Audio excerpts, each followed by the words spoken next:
Ma question s'adresse au ministre de la Santé. Elle porte sur le scandale des eaux minérales Nestlé. Monsieur le ministre, j'ai, en vous posant la question, une pénible impression de déjà-vu.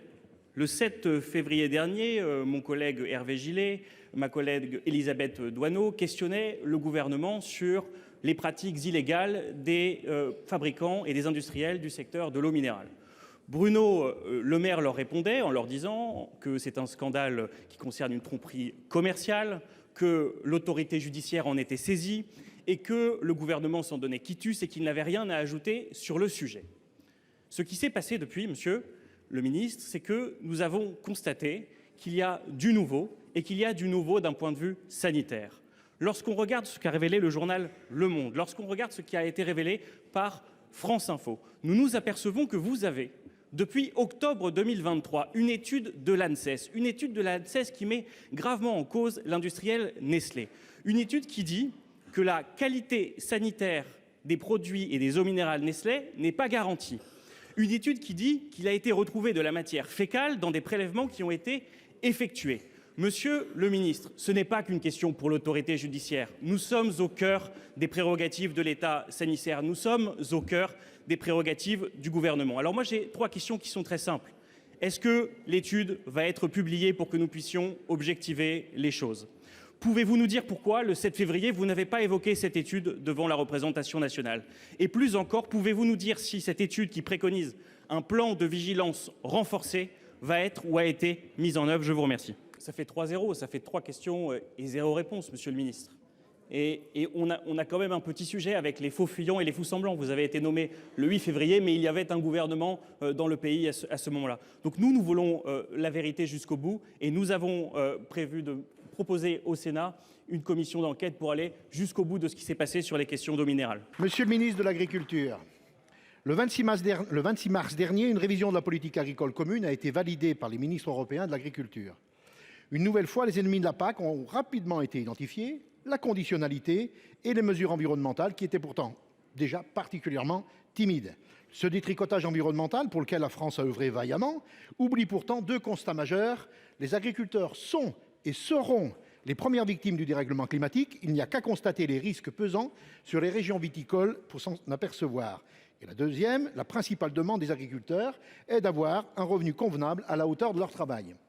À la place de ce terrible retour en arrière, la France devrait porter une révision de cette PAC qui est à bout de souffle.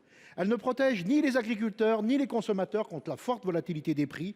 Elle n'est pas assez incitative pour lancer l'indispensable transition agroécologique. Monsieur le ministre, il est essentiel de revoir le logiciel de la PAC, en commençant par le système des aides. Sortons des aides à l'hectare et au volume pour passer à un système basé sur l'actif agricole. Fixons un plafonnement pour assurer une meilleure répartition entre les agriculteurs, comme le fait déjà l'Espagne.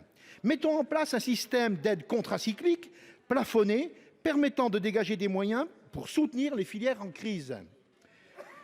Et surtout, renforçons les mesures permettant la transition agroécologique avec des critères ambitieux et une valorisation des services environnementaux rendus par les paysans. Alors que le Conseil d'État a sévèrement commenté votre projet de loi d'orientation agricole et que le Conseil constitutionnel va devoir se prononcer sur la sincérité de votre étude d'impact, il est peut-être temps, monsieur le ministre, de changer de méthode. La France va devoir adapter son plan stratégique national pour permettre cette révision, contrairement à ce que nous a dit ici dans cet hémicycle Madame la ministre Pannier-Runacher à la fin du mois de février. Comptez-vous, monsieur le ministre, profiter de cette occasion pour inclure des mesures qui permettront vraiment de remettre du revenu dans les fermes ? Ma question s'adresse à monsieur le ministre de la Transformation et de la Fonction publique. Je vous cite, « La justice, c'est sanctionner les agents qui ne font pas suffisamment leur travail. » Vous n'avez cessé de vous en prendre à notre système social. La réforme de l'assurance chômage, la réforme des retraites. Aujourd'hui encore, vous avez exprimé un mépris certain envers le cœur de notre service public, les fonctionnaires. Vous ne répondez pas à leur demande de réelle négociation avec les partenaires sociaux et vous proposez qu'une simple concertation où tout le monde connaît par avance le résultat. C'est la fameuse verticalité. Vos propositions, elles vont souvent à l'encontre des souhaits des agents. Vous mettez l'accent sur l'individualisation des rémunérations et l'accentuation sur leur part aléatoire. L'attractivité de l'emploi en public, c'est l'emploi à vie qui permet d'éviter la concurrence salariale avec le privé et de limiter la corruption. Votre réforme ne répond pas aux préoccupations majeures, comme l'égalité salariale entre les femmes et les hommes ou l'augmentation des salaires. Alors qu'un grand nombre de nos territoires souffrent de l'absence de services publics, une absence qui contribue à la montée aujourd'hui de l'extrême droite dans notre pays, alors, Monsieur le ministre, ma question est simple. Jusqu'où comptez aller-vous? Monsieur le ministre, selon le Premier ministre, quand tu casses, tu répares. Or, depuis 2017, vous avez beaucoup cassé. Le système social, le système de soins, l'assurance maladie et maintenant la fonction publique. Alors, charité bien ordonnée commence par soi-même. Appliquez à vous-même vos propres méthodes.